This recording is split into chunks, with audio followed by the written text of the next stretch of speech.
বর্তমান সরকারকে ব্যর্থ প্রমাণ করাই ছিল মোসাদের এজেন্ট সাফাদির উদ্দেশ্য। অপপ্রচারে আসলাম চৌধুরীর সম্পৃক্ততা খতিয়ে দেখছে পুলিশ। তনু হত্যার ঘটনায় ডিএনএ টেস্টে ধর্ষণের আলামত পাওয়ার পর দৃষ্টান্তমূলক শাস্তি দাবি পরিবারের। আইনমন্ত্রী বললেন, প্রয়োজনে দ্রুত বিচার ট্রাইব্যুনালে বিচার। অধ্যাপক রেজাউল করিম হত্যায় অংশ নেয় 4 জেএমবি সদস্য। ব্রিফিংয়ে জানালেন রাজশাহী পুলিশ কমিশনার। বিচারের দাবিতে চলমান আন্দোলন 3 মন্ত্রীর আশ্বাসে স্থগিত। কানে ধরে ওঠবস করানোর পর এবার বরখাস্ত করা হল নারায়ণগঞ্জে পিয়ার সাত্তার লতিফ উচ্চ বিদ্যালয়ের প্রধান শিক্ষককে। দেখানো হল ধর্ম নিয়ে কটূক্তি সহ 4টি কারণ।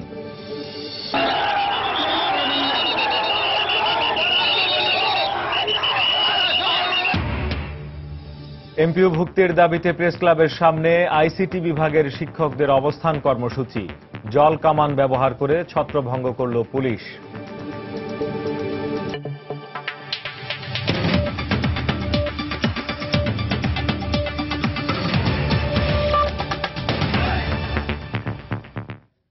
বাংলা সময়ের সঙ্গে আছি আমি রঞ্জন শুভ্র এবং আমি শেখ জায়েদ। ইসরায়েলের গোয়েন্দা সংস্থা মোসাদের এজেন্ট মেহেদী এল সাফাদির বাংলাদেশ বিরোধী ষড়যন্ত্র দীর্ঘদিনের।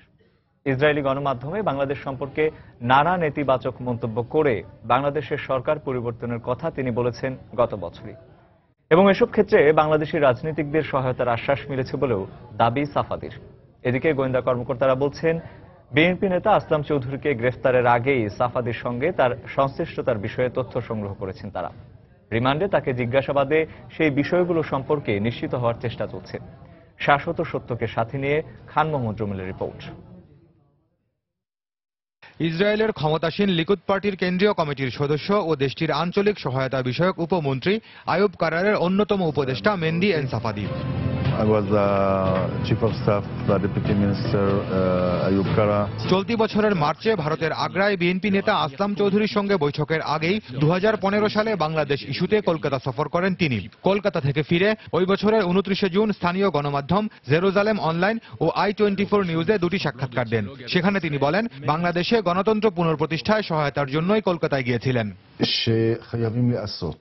সাফাদি তার সাক্ষাৎকারটিকেই ব্যবহার করেন বাংলাদেশ বিরোধী প্রোপাগান্ডা হিসেবে। সেখানে বলেন, বাংলাদেশে সনাতন ধর্মের মানুষ হুমকিতে, হিন্দুরা নির্যাতিত ও অপহৃত হচ্ছে। বাংলাদেশের মোট জনসংখ্যার 10 থেকে 15 ভাগ হিন্দু ধর্মাবলম্বী, যাদের বেশিরভাগই নানা কারণে ভীত হয়ে দেশ ত্যাগ করছে বলেও অপপ্রচার চালান। তার সাক্ষাৎকার থেকে ইসরায়েলের 2টি গণমাধ্যমে যে রিপোর্ট প্রকাশ করা হয়, সেখানে মেহেদী সাফাদির বরাত দিয়ে বলা হয়, বাংলাদেশের সরকার পরিবর্তন করে গণতন্ত্র প্রতিষ্ঠা করা হবে। ভারতের সঙ্গে যুক্ত হয়ে মিস্টার রহমান ইসরায়েলের সঙ্গে কাজ করার ব্যাপারে আগ্রহ প্রকাশ করেন বলেও তথ্য দেন সাফাদি। কে এই রহমান, সেটিই খতিয়ে দেখছেন গোয়েন্দারা। গোয়েন্দা পুলিশের কাছে যে ইতিপূর্বে যে প্রাপ্ত তথ্য, এই তথ্যের সাথে তার যে তথ্য, এগুলো মিলিয়ে দেখে সেভাবে জিজ্ঞাসাবাদ করছে এবং এই তথ্যের প্রেক্ষিতে পরবর্তী প্রয়োজনীয় যে ব্যবস্থা গ্রহণ করা প্রয়োজন সেটা করা হবে। গত মার্চে সাফাদির সঙ্গে আসলাম চৌধুরীর বৈঠকের কথা প্রকাশিত হলেও তার সঙ্গে এই বিএনপি নেতার যোগাযোগ কতদিনের প্রশ্ন ছিল পুলিশ কর্মকর্তার কাছে। তো আসলে তার সঙ্গে সাফাদির সঙ্গে যোগাযোগটা কতদিন ধরে ছিল, বা এই বৈঠকের আগে থেকেই যোগাযোগ ছিল কিনা, এই বিষয়ে কি জানা গেছে? এটা আসলে এই মুহূর্তে তদন্ত না করে বলা যাবে না, তদন্ত শেষে এটা এই বিষয়ে বলা যাবে। প্রয়োজনীয় অনুমতি পাওয়া গেলেই আসলাম চৌধুরীর বিরুদ্ধে মামলা দায়ের করা হবে বলেও জানান পুলিশ কর্মকর্তারা। স্পেশাল চাইলে যারা তদন্ত করতে। খান মোহাম্মদ রুমেল, সময় সংবাদ, ঢাকা। বিএনপি নেতারা অভিযোগ করেছেন, তাদের দলকে ফাঁসাতে ইসরায়েল ও আসলাম চৌধুরীকে জড়িয়ে ষড়যন্ত্র করছে সরকার। সজেবজের জয়ের দুর্নীতি এবং বাংলাদেশ ব্যাংকের রিজার্ভ চুরির ঘটনা আড়াল করতে এই নাটক সাজানো হয়েছে বলেও মন্তব্য করেন তারা। আজ রাজধানীতে আলাদা 2টি অনুষ্ঠানে এমন দাবি করেন বক্তারা। $300 মিলিয়ন যে ঘটনাটি দেশব্যাপী প্রচারিত, এটা নিয়ে সাধারণ মানুষের মুখে মুখে কথা। এই যে ঘটনাগুলো আপনার, তারপরে রাজকোষ চুরি, এবং এখানেও সরকারের সাথে সংশ্লিষ্ট ব্যক্তিবর্গ নাম আসছে, এবং এইটা নিয়ে সরকার এক প্রচন্ড সমালোচনার মুখে পড়েছেন, একটা কোণঠাসা অবস্থায় পড়েছেন। এটাকে কাউন্টার করার জন্য এখন আসলাম চৌধুরীর একটা নাটক সাজিয়েছেন। যে ইসরায়েলকে সারা মুসলিম বিশ্ব পছন্দ করে না যুক্তিসঙ্গত কারণে, প্যালেস্টাইন ফিলিস্তিনদের মুক্তি আন্দোলনের বিরুদ্ধে ইসরায়েল যা করতেছে সে কারণে কোন মুসলিম বিশ্ব তাকে সমর্থন করে না কিনা। এখন বিএনপি ইসরায়েলপন্থী হয়েছে এবং আওয়ামী লীগ একমাত্র ইসলাম রক্ষা করতে পারবে, এই ঢোল পিটানোর জন্য এই নাটকের অবতারণা।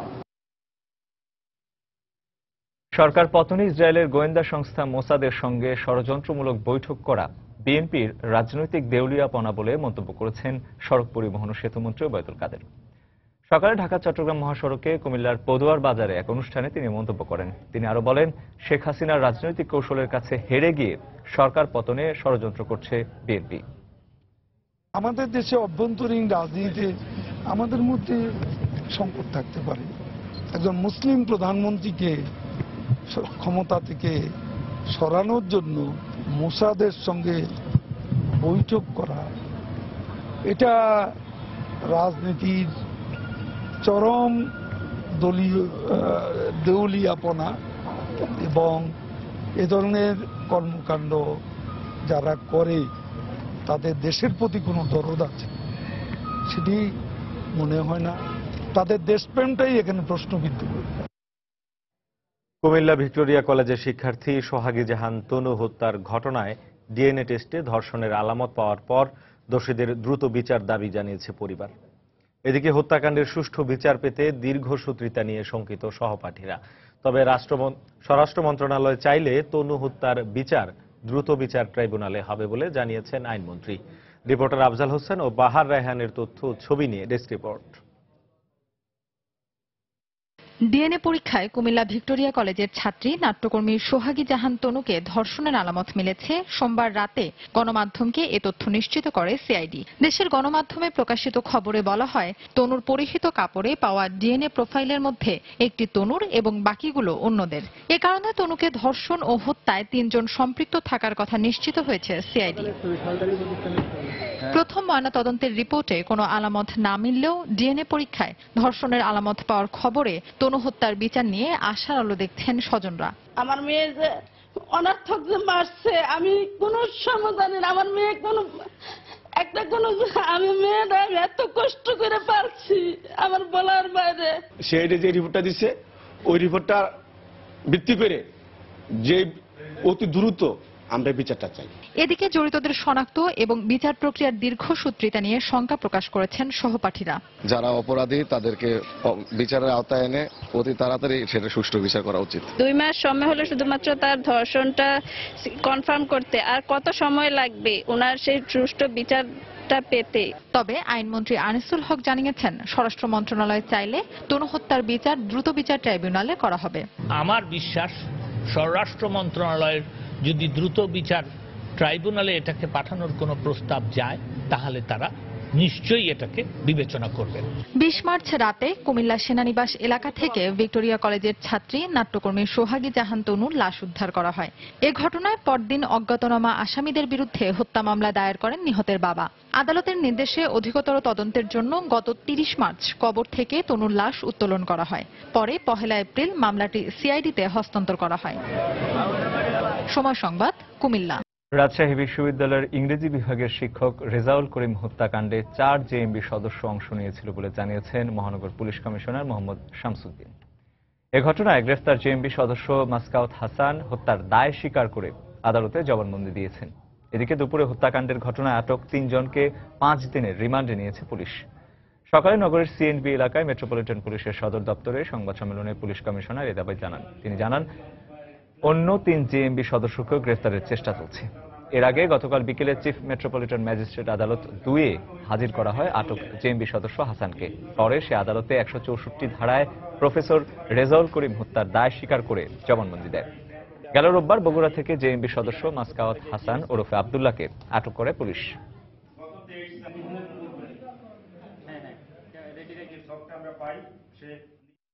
ফৌজদারি কার্যবিধির 164 ধারা মোতাবেক আসামি আব্দুল্লাহ স্বীকারোক্তি প্রদান করে প্রফেসর সিদ্দিকীকে হত্যাকাণ্ডের বিস্তারিত বিবরণ সে দেয়। তার বর্ণনা মতে জেএমবি কর্তৃক সংগঠিত এই হত্যাকাণ্ড সরাসরি 4 জন অংশগ্রহণ করে এই হত্যাকাণ্ডে। তার মধ্যে 3 জন প্রফেসর সাহেবকে কুপিয়ে হত্যা করে আর 1 জন মোটরসাইকেল স্টার্ট দিয়ে অপেক্ষা করে। মন্ত্রীদের আশ্বাসের প্রেক্ষিতে রাজশাহী বিশ্ববিদ্যালয়ের ইংরেজি বিভাগের শিক্ষক রেজাউল করিম সিদ্দিকী হত্যাকাণ্ডের বিচার দাবিতে চলমান আন্দোলন স্থগিত করেছে রাজশাহী বিশ্ববিদ্যালয় শিক্ষক সমিতি। সকালে বিশ্ববিদ্যালয়ের জুবেরি ভবনে এক সংবাদ সম্মেলনে শিক্ষক সমিতির সাধারণ সম্পাদক শাহ আজম শান্তনু এই ঘোষণা দেন। এতে শিক্ষক সমিতির সভাপতি ডক্টর মোহাম্মদ শহীদুল্লাহ সহ অন্যান্য শিক্ষক নেতারা উপস্থিত ছিলেন।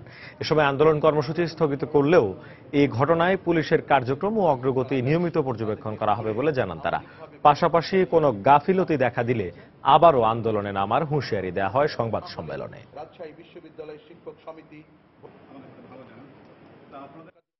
মাননীয় মন্ত্রী মহোদয়গণের উদ্যোগ, আন্তরিকতা, সহমর্মিতা এবং অনুরোধের প্রেক্ষিতে আমরা রাজশাহী বিশ্ববিদ্যালয় শিক্ষক সমিতি চলমান আন্দোলন কর্মসূচি আপাতত স্থগিত করার সিদ্ধান্ত গ্রহণ করেছি।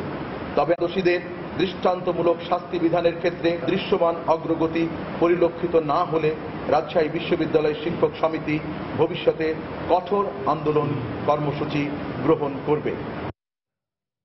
বাংলা সময় আরো থাকছে। রাজশাহীতে অর্থের বিনিময়ে জেএমবি সদস্যদের আওয়ামী লীগ প্রার্থী হিসেবে মনোনয়নের অভিযোগ, প্রমাণ মিলল ভিডিও ফুটেজ ও সরেজমিন তদন্তে। এরপর অস্বীকার সংসদ সদস্যের। এবং পর্যাপ্ত মজুদ থাকায় আবারও চাল রফতানির সিদ্ধান্ত সরকারের, জানালেন বাণিজ্যমন্ত্রী। রমজানে ভোগ্যপণ্যের দাম স্থিতিশীল থাকবে বলে আশ্বাস। নারায়ণগঞ্জে পিয়ার সাত্তার লতিফ উচ্চ বিদ্যালয়ের লাঞ্ছিত প্রধান শিক্ষক শ্যামল কান্তিকে সাময়িকভাবে বরখাস্ত করেছে বিদ্যালয় পরিচালনা পর্ষদ। দুপুরে পরিচালনা পর্ষদের সভাপতি ফারুকুল ইসলামের সই করা একটি চিঠি দিয়ে তাকে সাময়িকভাবে অব্যাহতি দেওয়া হয়। এর আগে স্কুলে ম্যানেজিং কমিটির এক বৈঠক হয়। এতে সর্বসম্মতিক্রমে তাকে বরখাস্তের সিদ্ধান্ত নেওয়া হয়। পরে একটি চিঠির মাধ্যমে শিক্ষক শ্যামল কান্তিকে এই সিদ্ধান্ত জানিয়ে দেওয়া হয়। চিঠিতে ছাত্রদের উপর নির্যাতন, ধর্ম নিয়ে কটূক্তি সহ 4টি কারণ দেখিয়ে তাকে সাময়িকভাবে বরখাস্ত করা হয়েছে বলে জানানো হয়। গেল 13ই মে ইসলাম ধর্ম নিয়ে কটূক্তির অভিযোগে স্থানীয় সংসদ সদস্য উপজেলা শিক্ষা কর্মকর্তার উপস্থিতিতে তাকে বিদ্যালয় প্রাঙ্গণে লাঞ্ছিত করা হয়।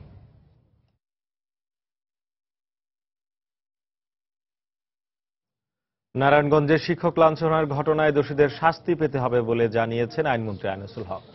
সকালে রাজধানীতে নিম্ন আদালতের বিচারকদের এক কর্মশালা উদ্বোধন শেষে সাংবাদিকদের প্রশ্নের জবাবে তিনি কথা বলেন। শিক্ষককে যে কান ধরে উঠবস করানো, এটা অত্যন্ত নিন্দনীয় ব্যাপার। এই অপরাধের জন্য আমার মনে হয় যারা এই ব্যাপারে জড়িত তাদেরকে নিশ্চয়ই শাস্তি ভোগ করতে হবে। তার কারণ আইন কিন্তু নিজের হাতে তুলে নেওয়াটা আমরা কোনো মতেই বরদাস্ত করব না।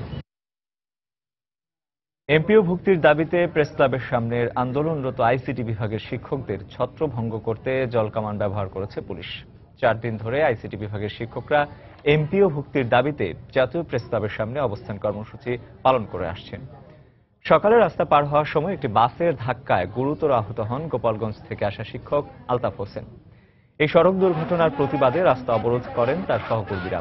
পরে তাদের রাস্তা ছেড়ে দিতে ঢাকা দক্ষিণ সিটি কর্পোরেশনের মেয়র অনুরোধ করলেও তারা রাস্তা না ছাড়ায় তাদের উপর জলকামান ব্যবহার করে পুলিশ। পরে শিক্ষকরা অবরোধ তুলে নিয়ে আবারও শান্তিপূর্ণ অবস্থান কর্মসূচি পালন করেন। গাড়ির চাকা যখন শিক্ষকের গায়ের উপর উঠে গেছে তখন আমরা আজকে রাস্তায় অবস্থান করতে বাধ্য হয়েছি। আমরা কোনো উচ্ছৃঙ্খল কিংবা কোনো ধরনের বিশৃঙ্খলা করতে চাই না। আমাদের এমপিও না হওয়া পর্যন্ত আমরা সকল আইসিটি টিচার এই পথে মৃত্যুবরণ করব। একজন বাসের অ্যাক্সিডেন্টে আহত হয়েছে। তারা এটাকে ইস্যু করে তারা রাস্তাটা কিছুক্ষণ বন্ধ করে রেখেছিল। আমরা মাইকে ওদের সাথে কথা বলে বিভিন্নভাবে রাস্তাটা মুক্ত করার জন্য বলেছি। এক পর্যায়ে আমরা শুধু ওয়াটার ক্যাননটা ব্যবহার করেছি। নারায়ণগঞ্জে স্কুল শিক্ষককে নির্যাতনের প্রতিবাদে রাজধানীর শাহবাগে মানববন্ধন করছেন লেখক, শিক্ষক ও সংস্কৃতি কর্মীরা। আমরা সরাসরি চলে যাচ্ছি সেখানে। মুক্তি ভাঙার জন্য আমার জন্ম হয়েছে, মুক্তিকে কবর দেওয়ার জন্য আমার জন্ম হয়েছে, পহেলা বৈশাখকে চিরতরে উৎখাত করবার জন্য। যারা মুক্তিকে কবর দেওয়ার ওয়াজ করেন তাদের কথায় উদ্বুদ্ধ হয়ে যদি কেউ দুর্গার প্রতিমা ভাঙে, কালীর প্রতিমা ভাঙে, তাহলে বাংলাদেশে কোনো বিচার হবে না, বাংলাদেশে কোনো বিচার হবে না। অথচ আমরা দেখলাম এখানে মসজিদ থেকে মাইকে প্রচার করে এই ঘটনা হয়েছে। কি অদ্ভুত গুজব! মসজিদ থেকে মাইকে বলা হচ্ছে যে তিনি ধর্মের অবমাননা করেছেন। আমরা মুসলমান, আমরা একটু যাচাইও করলাম না, আমরা ছুটে গেলাম সেখানে তার অবমাননা করবার জন্য। আমি মনে করি এই ঘটনা সম্পূর্ণভাবে পরিকল্পনা করে করা হয়েছে। কারণ আজকে আরিফুল লিখেছে যে যারা অন্ততপক্ষে শুক্রবারও মসজিদে যান তারা জানেন মসজিদ কেমন সুরক্ষিত থাকে। মসজিদে ঢুকে সে মাইক ব্যবহার করবে এমন বুকের পাটা কার আছে? অত্যন্ত সুপরিকল্পিত। সে মসজিদের ইমাম, মুয়াজ্জিন এবং যারা দায়িত্বে আছে তাদেরকে রিমান্ডে নেওয়া হোক, রিমান্ডে নেওয়া হোক। এই যে স্কুল ম্যানেজিং কমিটির সভাপতি ফারুকুল ইসলাম, তাহলে এই ঘটনার রহস্য উদ্ঘাটিত হবে। আমরা সরকারকে বলতে চাই, নারায়ণগঞ্জে স্কুল শিক্ষককে নির্যাতনের প্রতিবাদে রাজধানীর শাহবাগে মানববন্ধন করছেন লেখক, শিক্ষক ও সংস্কৃতি কর্মীরা। আমরা তখন সরাসরি ছিলাম সেখানে। পর্যাপ্ত মজুদ থাকায় আবারও চাল রপ্তানির সিদ্ধান্ত নিয়েছে সরকার। দুপুরে সচিবালয়ে ব্যবসায়ীদের সঙ্গে বৈঠকে বাণিজ্যমন্ত্রী একথা জানান। তিনি বলেন, চাহিদার অতিরিক্ত 40 লাখ মেট্রিক টন চাল মজুদ থাকায় উন্নত মানের চাল রপ্তানিতে কয়েকটি বেসরকারি প্রতিষ্ঠানকে অনুমোদন দেওয়া হয়েছে। তিনি আরো বলেন, পর্যাপ্ত মজুদ থাকায় রমজানে অপরিহার্য ভোগ্যপণ্যের সংকট বা দাম বাড়বে না। বাজার স্থিতিশীল রাখতে সারা দেশে 174টি ট্রাকের মাধ্যমে খোলা বাজারে পণ্য বিক্রি করবে টিসিবি। রমজানে নিত্যপণ্যের মূল্য স্থিতিশীল রাখতে আমদানিকারক, উৎপাদক, পাইকারি ও খুচরা ব্যবসায়ীদের সাথে সচিবালয়ে আয়োজিত বৈঠকে নিত্যপণ্যের মজুদ ও আমদানি চিত্র তুলে ধরে বাণিজ্যমন্ত্রী তোফায়েল আহমেদ জানান, চাল, চিনি, ভোজ্য তেল, ছোলা সহ প্রতিটি পণ্যের চাহিদার চেয়ে মজুদ অনেক বেশি আছে। এই সময় তিনি আরো জানান, চাহিদার চেয়ে চালের মজুদ অনেক বেশি থাকায় সরকার পুনরায় চাল রপ্তানির সিদ্ধান্ত নিয়েছে। চিনি আমাদের যা চাহিদা তার থেকে বেশি আছে, মসুর ডালের যা চাহিদা তার থেকে বেশি আছে। সুতরাং বৃদ্ধি হওয়ার কোনো কারণ নেই। 30 থেকে 40 লক্ষ টন উৎবৃত্ত। গতকালকে আমরা সিদ্ধান্ত নিয়েছি যে চাল আমরা রপ্তানি করব এবং প্রাইভেট কোম্পানি আমাদের কাছে এসেছিল, আমরা তাদেরকে অনুমতি দিব। এদিকে রমজানে সরবরাহ স্বাভাবিক থাকলে দাম আর বাড়বে না বলে আশ্বস্ত করেন ব্যবসায়ীরাও। কন্ডিশনের জন্য কোথাও কোথাও কিছু দাম বাড়লেও আমার মনে হয় ইনশাআল্লাহ বাজার বাড়ার কোনো সমস্যা নেই। আমাদের প্রচুর পর্যাপ্ত মাল আছে। চিনির ব্যাপারে এবং তেলের ব্যাপারে আমাদের ভ্যাট যাতে আমাদের এই 3 স্তরের জায়গায় আমরা যাতে সেটা একভাবে দিতে পারি, বিশেষ করে এসেনশিয়াল আইটেমটা। এছাড়া রমজানে পাইকারির সাথে খুচরা পর্যায়ে পণ্যের দামে পার্থক্য নিরসনে ক্যাশ মেমো সংরক্ষণ ও প্রদর্শনের ব্যবস্থা চালু পরামর্শ দেন পাইকারি ব্যবসায়ীরা। তেল বলেন, রসুন বলেন, আদা বলেন, আপনি সবসময় দেখবেন পাইকারি থেকে খুচরা 20 টাকা 25 টাকা লিটারে এবং কেজিতে লিটারে। এটা কি করার জন্য আমরা বারবার বলেছিলাম যে মেমো সিস্টেম করার জন্য, রমজানের জন্য। বৈঠকে বাণিজ্যমন্ত্রী আবারও আশ্বাস দেন, ভ্যাট নিয়ে সরকার বাস্তবসম্মত সিদ্ধান্ত গ্রহণ করবে যাতে কেউ ক্ষতিগ্রস্ত হবে না। হাজারি শিউলি, সময় সংবাদ, ঢাকা। চট্টগ্রামে অস্ত্র সহ 4 জনকে আটক করেছে পুলিশ। গত রাত 12:30টার দিকে নগরীর নাসিরাবাদ এলাকা থেকে তাদের আটক করা হয়।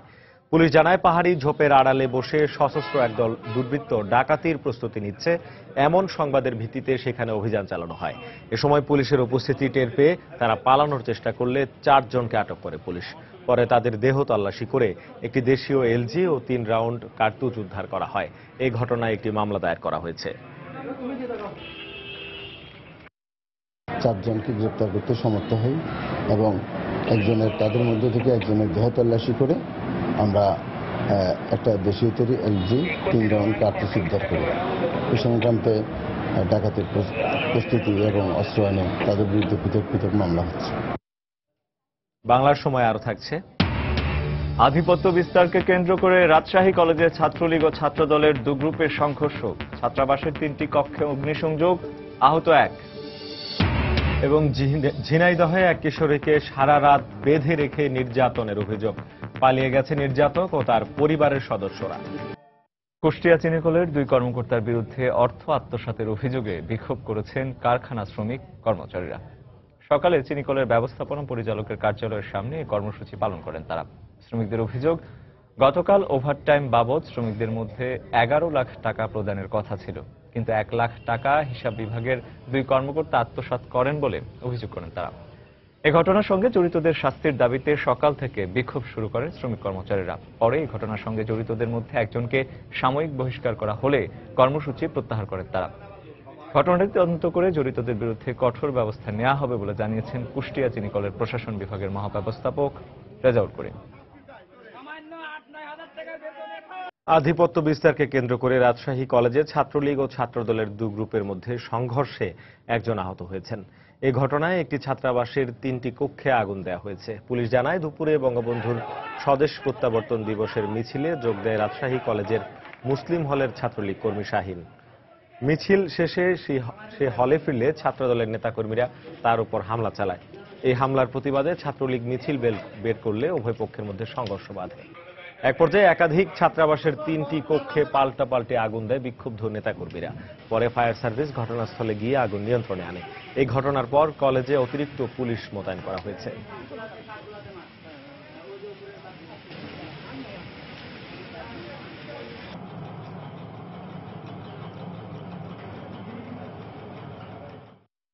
সংবাদ পাওয়ার সাথে সাথে রাজশাহী কলেজের ভিতরে চলে আসি। এসে দেখি যে এ ব্লকের 4 নম্বর কক্ষে এট এ টাইমে 2 জায়গায় আগুন জ্বলতেছে। আমরা 2টা গাড়ি থেকে 2টা লাইন খুলে একসাথে কাজ করে আমরা অগ্নি নির্বাপন করি। 7 নম্বর কক্ষে 3-4টা বেড ছিল, বেড পুড়ে গেছে এবং আনুষঙ্গিক মালামাল। হোস্টেলে থাকা নিয়ে একটা সমস্যা হয়েছে। ছাত্রদলের সভাপতি সেক্রেটারির নাম শুনতেছি, 2টা নাম পাইছি আমরা। আর ওই ছেলেটার মাথা আঘাত করছে, বর্তমানে হাসপাতালে চিকিৎসাধীন আছে। ওখানে আমাদের পুলিশ আছে, আর আমরা আইনগত ব্যবস্থা জানিয়েও আমরা নিতেছি। ঝিনাইদহে এক কিশোরীকে সারা রাত বেঁধে রেখে নির্যাতন করা হয়েছে বলে অভিযোগ উঠেছে। খবর পেয়ে সকালে মেয়েটিকে উদ্ধার করে থানায় নিয়ে যায় পুলিশ। সদর উপজেলার পোড়াহাটি গ্রামে এই ঘটনা ঘটে। নির্যাতিতা কিশোরীর অভিযোগ, ওই গ্রামের বকুল হোসেনের সঙ্গে তার দীর্ঘদিনের প্রেমের সম্পর্ক ছিল। এক পর্যায়ে বকুল তাকে বিয়ে করবে না জানালে গত রাতে ওই কিশোরী তার বাড়িতে যায়। এ সময় বকুল ও তার বাড়ির লোকজন সারা রাত দড়ি দিয়ে ঘরের খুঁটির সঙ্গে বেঁধে মেয়েটিকে নির্যাতন চালায়। খবর পেয়ে আজ সকালে পুলিশ ঘটনাস্থলে পৌঁছে মেয়েটিকে উদ্ধার করে। এই ঘটনার পর থেকেই বকুল ও তার পরিবারের সদস্যরা পলাতক রয়েছে।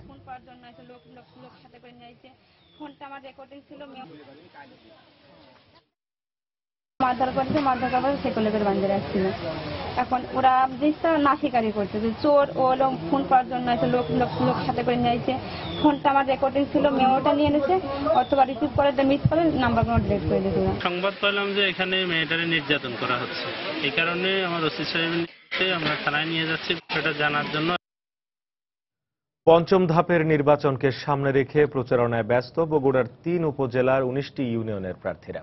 নির্বাচনী এলাকার এক প্রান্ত থেকে অপর প্রান্ত পর্যন্ত চষে বেড়াচ্ছেন তারা, আর দিচ্ছেন উন্নয়নের নানা প্রতিশ্রুতি। ভোটাররা বলছেন সৎ ও যোগ্য ব্যক্তিকে বেছে নেবেন তারা। রবিউল ইসলামের ক্যামেরায় মাজিদুর রহমানের রিপোর্ট। ভোটারদের মন জয় করতে কোলাকুলি করে বিনয়ের সঙ্গে নিজের পক্ষে ভোট চাইছেন বগুড়ার কাহালু, দুপচাচিয়া ও আদমদিঘি উপজেলার 19 ইউনিয়নের প্রার্থীরা। সকাল থেকে গভীর রাত পর্যন্ত নির্বাচনী এলাকা চষে বেড়াচ্ছেন তারা, দিচ্ছেন উন্নয়নের পাশাপাশি নানা প্রতিশ্রুতি। সরকারকে কাজে লাগিয়ে আওয়ামী লীগের প্রার্থীরা চাচ্ছেন এলাকার উন্নয়ন করতে, আর বিএনপি ও স্বতন্ত্র প্রার্থীরা চান সুষ্ঠু ও নিরপেক্ষ নির্বাচন। আমি এলাকার ব্যাপক উন্নয়ন পরিকল্পনা চিন্তা ভাবনা করছি। যদি আমাকে জনগণ ভোট দেয়, আমি যদি নির্বাচিত হতে পারি, কালা ইউনিয়নকে পরিবর্তনের অঙ্গীকার নিয়ে আমি এসেছি। ডিজিটাল কালা ইউনিয়ন গড়ে তুলব। সবসময় জনগণের পাশে থাকবো ইনশাল্লাহ। জনগণ আমাকে স্বতঃস্ফূর্তভাবে ভোট দিবে এবং আমি বাড়ি বাড়ি এই জন্য সবার কাছে দোয়া চাই। তবে দলীয় প্রতীকে নয়, সৎ ও যোগ্য ব্যক্তিকে বেছে নেবেন বলছেন ভোটাররা। নিরীহ মানুষদের পাশে, শহীদদের পাশে থাকতে পারবে, রাস্তাঘাট, স্কুল, কলেজ এগুলো উন্নয়ন করতে পারবে, এমন লোককে আমরা ভোট দেব। যারা সৎ, শিক্ষিত এবং জনগণের সবসময় পাশে দাঁড়ায়, এরকম প্রার্থীকে আমরা বেছে নেব। অবাধ, সুষ্ঠু ও নিরপেক্ষ নির্বাচন অনুষ্ঠানে সব ধরনের প্রস্তুতি নেওয়া হয়েছে বলে জানালেন নির্বাচন কর্মকর্তা। আমরা আশা করছি যে আমরা একটি সুন্দর, সুষ্ঠু এবং একটা গ্রহণযোগ্য নির্বাচন ইনশাল্লাহ কাহালু উপজেলা উপহার দিতে পারবো। আইন শৃঙ্খলা পরিস্থিতি আমাদের কাছে এখনো সন্তোষজনক মনে হচ্ছে। আমরা কোনো রকমের কোনো অভিযোগ পাইনি এখনো। কাহালু উপজেলার 8টি ইউনিয়ন, দুপচাচিয়ায় 5টি ইউনিয়ন এবং আদমদিঘির 6টি ইউনিয়নে মোট চেয়ারম্যান পদে 82 জন, সাধারণ সদস্য পদে 676 জন এবং সংরক্ষিত নারী সদস্য পদে 233 জন প্রার্থী প্রতিদ্বন্দ্বিতা করছেন। মাজিদুর রহমান, সময় সংবাদ, বগুড়া। রাজশাহীর বাগমারায় অর্থের বিনিময়ে জেএমবি সদস্যদের আওয়ামী লীগ প্রার্থী হিসেবে মনোনয়ন দেওয়ার অভিযোগ উঠেছে স্থানীয় সংসদ সদস্যের বিরুদ্ধে। সম্প্রতি এ কারণে বাগমারায় নির্বাচনী সহিংসতা ঘটেছে বলে মনে করেন তৃণমূল আওয়ামী লীগের নেতাকর্মীরা। তবে অভিযোগ অস্বীকার করে সংসদ সদস্য বলছেন, নিয়ম মেনেই প্রার্থিতা বাছাই করা হয়েছে। হাবিবুর রহমান পাপ্পুর তোলা ছবিতে আরো জানাচ্ছেন সাইফুর রহমান রকি। 2004 সালে জেএমবির আতুরঘর হিসেবে পরিচিত ছিল রাজশাহীর বাগমারা। সর্বহারা দমনের নামে ওই সময় বাংলা ভাই ও তার সহযোগীরা অনেক সাধারণ মানুষকে নির্মমভাবে হত্যা করে। এবারের ইউপি নির্বাচনে আওয়ামী লীগের চেয়ারম্যান প্রার্থী আইন উদ্দিন, আলমগীর সরকার, আকবর আলী ও আলতাফ মোল্লা বাংলা ভাইয়ের অন্যতম সহযোগী হিসেবে কাজ করেছেন বলে অভিযোগ উঠেছে। সংগৃহীত একটি ভিডিও ফুটেজে তাদের একসাথে বৈঠক করতে দেখা গেছে। তৃণমূল আওয়ামী লীগ কর্মীদের অভিযোগ, ত্যাগী নেতাদের মূল্যায়ন না করে অর্থ ও জমিজমা লিখে নিয়ে জেএমবি সদস্যদের পক্ষে কাজ করেছেন স্থানীয় সংসদ সদস্য। জেএমবি গোয়ালকান্দিতে সালাম মুন্সি নামে এক ব্যক্তিকে আমি চিনি, সে আসলে জেএমবি করতো, তার বাড়িতে বাংলা ভাইয়ের ক্যাম্প ছিল, সে আওয়ামী লীগের একজন প্রার্থী। যারা জেএমবি করতো পূর্বে আমরা জানি বা জনগণ জানে, তাদেরকে আজ প্রার্থিতা দেওয়া হয়েছে। বাগমারাতে 16টা ইউনিয়নে এরকম নমিনেশন বাণিজ্য হয়েছে। তবে প্রাণ ভয়ে বৈঠকে যাবার কথা স্বীকার করলেও এদের কেউ কেউ বিষয়টি অস্বীকারও করেছেন। বলছে জাহাঙ্গীর সাহেবের বাসায় মিটিং করতে হবে, না গেলে আপনার অসুবিধা হবে। তখন আমরা জানের ভয়ে জাহাঙ্গীরের বাসায় গিয়েছি। অভিযোগটি আনা হয়েছে এটি সম্পূর্ণ মিথ্যা এবং ভিত্তিহীন। আমি কখনো এই রাষ্ট্রদ্রোহী এবং নিষিদ্ধ ঘোষিত কোনো সংগঠনের সঙ্গে নিজেকে কখনো সম্পৃক্ত করিনি। আমি তো নিজেই জানি যে আমি সেখানে ছিলাম কি ছিলাম না। আমি ব্যবসায়ী, আমি রাজনীতি করি না। এদিকে স্থানীয় সংসদ সদস্য অর্থের বিনিময়ে মনোনয়ন দেওয়ার বিষয়টি অস্বীকার করলেও ঋণ পরিশোধের কারণে জমি বিক্রির কথা স্বীকার করেছেন আওয়ামী লীগ মনোনীত এক প্রার্থী। কেউ যদি বলে স্বজন প্রীতি করে আমার আত্মীয় স্বজন বা আমার পার্সোনাল লোককে দিছে, এটা মিথ্যা বিভ্রান্তিকর খবর। এই ঋণ পরিশোধ করার জন্য আমি জমিটা বিক্রি করেছি। আমি কোনো নমিনেশনের ক্ষেত্রে জমি বিক্রি করি না। 7 মে নির্বাচনী সহিংসতায় আওয়ামী লীগ সমর্থিত ও বিদ্রোহী প্রার্থীর সমর্থকদের মধ্যে সংঘর্ষে 4 জন মারা যায়। সাইফুর রহমান রকি, সময় সংবাদ, বাগমারা, রাজশাহী। কুমিল্লা ও বাগেরহাটে আলাদা সড়ক দুর্ঘটনায় পুলিশের এক সদস্য সহ 4 জন নিহত হয়েছেন। এতে আহত হয়েছেন অন্তত আরো 2 জন। সকালে কুমিল্লার 14 গ্রামে গাছ বোঝাই একটি ট্রাক নিয়ন্ত্রণ হারিয়ে একটি অটোরিকশাকে চাপা দেয়। এতে ঘটনাস্থলে অটোরিকশার চালক ও এক নারী সহ 3 জন নিহত হন। এই ঘটনায় আহত 2 জনকে উদ্ধার করে কুমিল্লা মেডিকেল কলেজ হাসপাতালে ভর্তি করা হয়।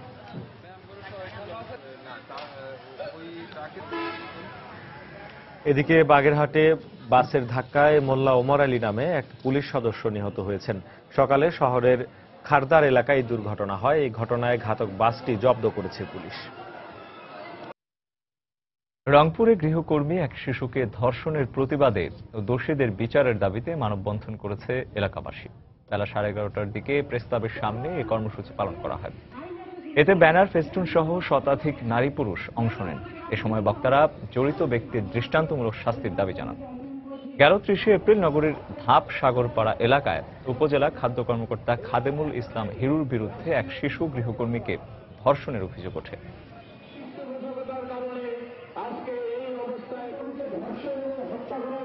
নাটোরে কেমিক্যাল দিয়ে কাঁচা আম পাকানোর অপরাধে শাহাবুদ্দিন নামে এক আম ব্যবসায়ীকে 1 লাখ টাকা জরিমানা করেছেন ভ্রাম্যমাণ আদালত। দুপুরে বাগাতিপাড়া এলাকায় একটি বাগানের কাঁচা আম পাকানোর কেমিক্যাল মেশাতে থাকে সে। বিষয়টি স্থানীয়রা উপজেলা নির্বাহী কর্মকর্তা খন্দকার ফরহাদ আহমেদকে জানানো হয়। খবর পেয়ে ঘটনাস্থলে গিয়ে ভ্রাম্যমাণ আদালত বসিয়ে আম ব্যবসায়ী শাহাবুদ্দিনকে নগদ 1 লাখ টাকা জরিমানা করেন। পরে আমগুলো ধ্বংস করা হয়। বাংলা সময়ের শীর্ষ সংবাদগুলো জানিয়ে দিচ্ছে আরেক পাশা। বর্তমান সরকারকে ব্যর্থ প্রমাণ করাই ছিল মোসাদের এজেন্ট সাফাদির উদ্দেশ্য। অপপ্রচারে আসলাম চৌধুরীর সম্পৃক্ততা খতিয়ে দেখছে পুলিশ। তনু হত্যার ঘটনায় ডিএনএ টেস্টে ধর্ষণের আলামত পাওয়ার পর দৃষ্টান্তমূলক শাস্তি দাবি পরিবারের। আইনমন্ত্রী বললেন, প্রয়োজনে দ্রুত বিচার ট্রাইব্যুনালে বিচার। অধ্যাপক রেজাউল করিম হত্যায় অংশ নেয় 4 জেএমবি সদস্য। ব্রিফিংয়ে জানালেন রাজশাহী পুলিশ কমিশনার। বিচারের দাবিতে চলমান আন্দোলন 3 মন্ত্রীর আশ্বাসে স্থগিত। কানে ধরে ওঠবস করানোর পর এবার বরখাস্ত করা হলো নারায়ণগঞ্জে পিয়ার সাত্তার লতিফ উচ্চ বিদ্যালয়ের প্রধান শিক্ষককে। দেখানো হলো ধর্ম নিয়ে কটূক্তি সহ 4টি কারণ।